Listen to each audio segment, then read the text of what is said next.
আপনি কত টাকা চাইছেন? আজকের এই যে ক্রিয়াটা বলছি, যক্ষের ধন পাবেন। ইয়েস, আজকে আমি আপনাদের হাতে একটা যক্ষিণী মন্ত্র, যে যক্ষিণী মন্ত্রর এতটাই ক্ষমতা, এতটাই শক্তি, যে যক্ষিণী মন্ত্রটাকে আপনি যে কোনো দিন থেকে 28 বার অথবা 51 বার, এটা আইদার আপনি সকালেও এটা শুদ্ধভাবে জপ করতে পারেন, পূর্ব দিকে বা উত্তর দিকে মুখ করে বসে, বা সন্ধ্যেবেলায় করতে পারেন। মন্ত্রটাকে 28 বার অথবা 51 বার জপ করবেন। 51 বার করতে পারলে ভীষণ ভালো হয়।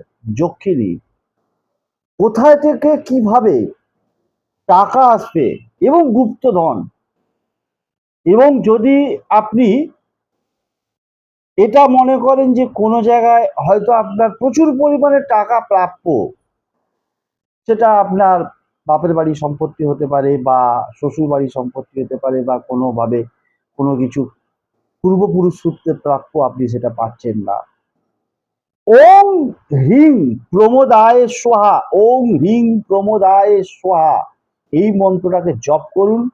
বেশ কন্টিনিউস বেসিসে বেশ কিছুদিন করুন, দেখুন আপনি অবশ্যই রেজাল্ট পাবেন।